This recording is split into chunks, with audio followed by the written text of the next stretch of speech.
Welcome aboard, seafarers! In this video about shipboard familiarization, you are going to understand the duties and responsibilities that imply working on a vessel. This could apply not only to merchant ships, but also warships. Welcome aboard the Belinda and the monthly safety meeting. Part of today's agenda is introducing Daniel, the new chief officer. Daniel will spend much of his first day with Aman, the current chief, who's going ashore. Today, Aman's job is to begin familiarizing Daniel with the ship. This familiarization process will continue in more detail over the next few days or weeks, if necessary. The familiarization process can be divided into 6 basic steps: communication, emergency actions, locating safety equipment, the muster list, operating equipment, and performing duties.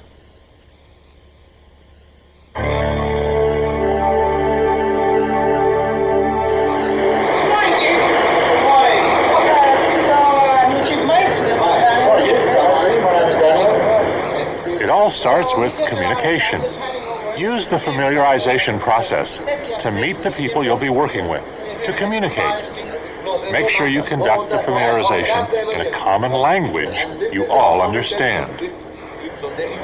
Then, familiarize yourself with the basic safety communication on board: symbols, signs, and alarms. Learn the company procedures that specifically apply to your job on board.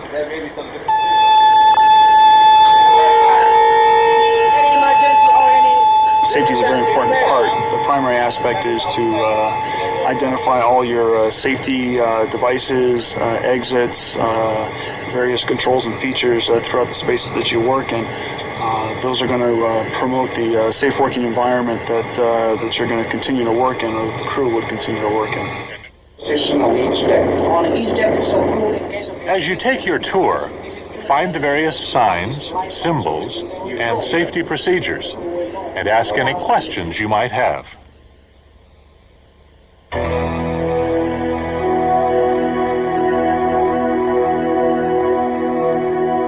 What's the length of the ship? There's so much number of lifejackets. You should have a couple of them. You have to have it. If an alarm is sounded, what do you do?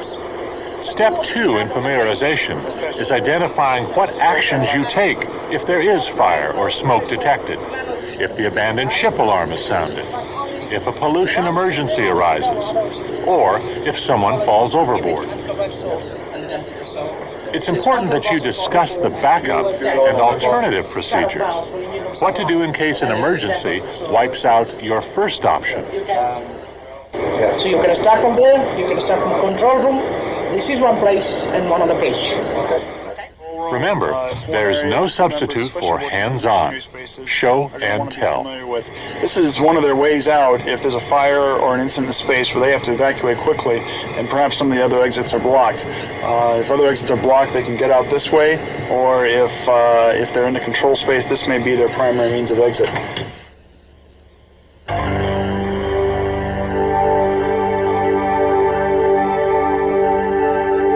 Is there any life jackets here? Life jackets for each crew member. Step 3 in familiarization is locating safety equipment, life jackets and other safety gear. You should know the location of your own gear and the ship's other supplies. So basically, each crew member have their vest in their cabin, and the rest is located on bridge, forward, and in the engine room. There may be other safety systems you should be familiar with, such as protective clothing for hazardous materials spills, or first aid kits. You should know both the locations of the safety equipment and the procedures for various emergency operations.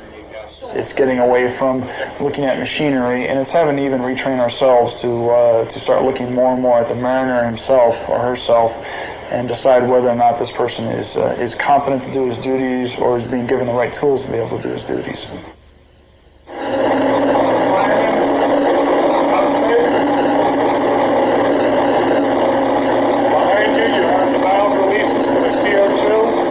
Coast Guard short slate inspection is going to go through their safety checklist. They have a list of items on lifeboats, on firefighting, on smoke detection. They'll check all the equipment out, and then they'll probably go through a couple of drills with the crew to see how proficient they are in knowing what they're supposed to be doing in case of a fire, in case of an emergency.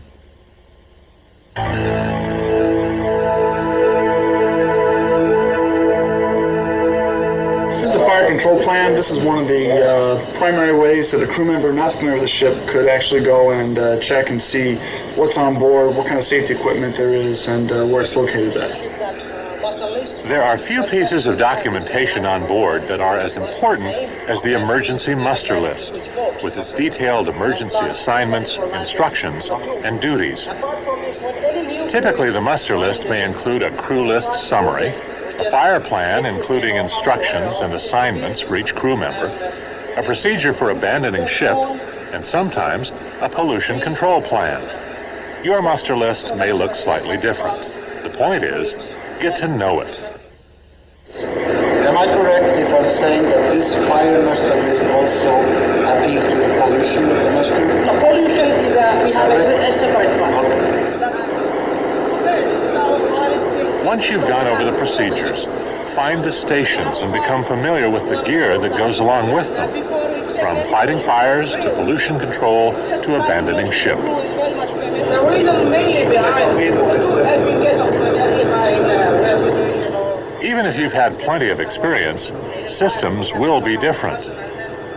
Every ship out there is built differently to some aspect, and when a crew member comes on board, he needs to be made aware of the systems on board and where he's at and where he's working.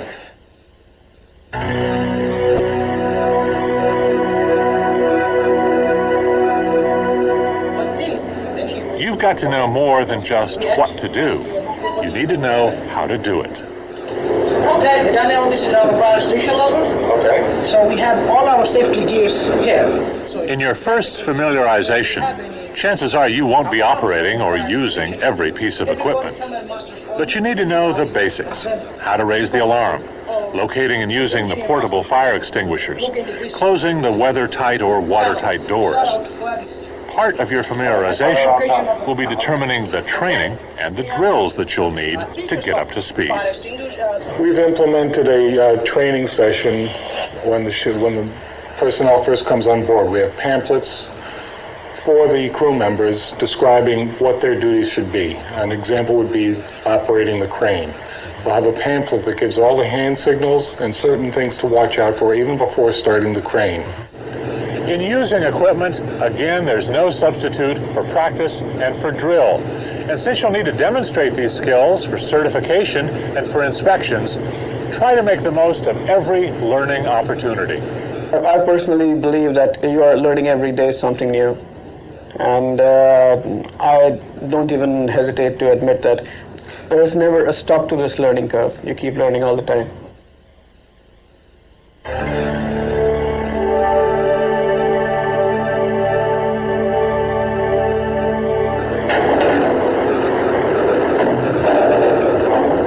Performing your duties means mastering two sets of responsibilities.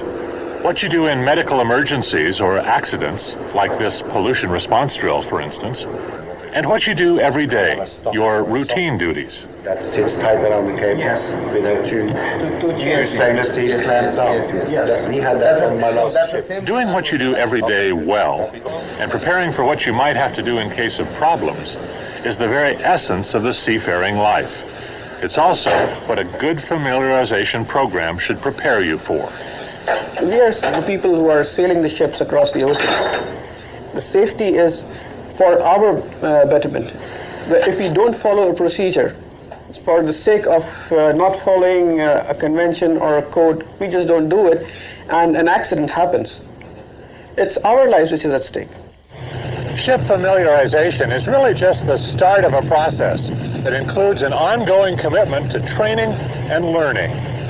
But the 6 steps we've introduced here, communication, emergency actions, locating safety equipment, the muster list, operating equipment, and performing duties, will make it a positive start. As we conclude this video introduction, here are a couple of tips for making your familiarization process more effective. Assign a host or a guide specifically to conduct the tour and answer questions. Allow enough time for a thorough tour, questions, and demonstrations, at least 2 hours. Use a checklist and a sign-off sheet so you standardize the process. Keep the record on file. Use familiarization as a team-building tool. Introduce the new crew member to others. Share information. Finally, emphasize that training and regular drills will be part of your ongoing skill development. Ship familiarization is one of several new initiatives in maritime safety. It emphasizes the human factor, the people part of the business. When you start people off right, everyone benefits from improved commitment, safety, and performance.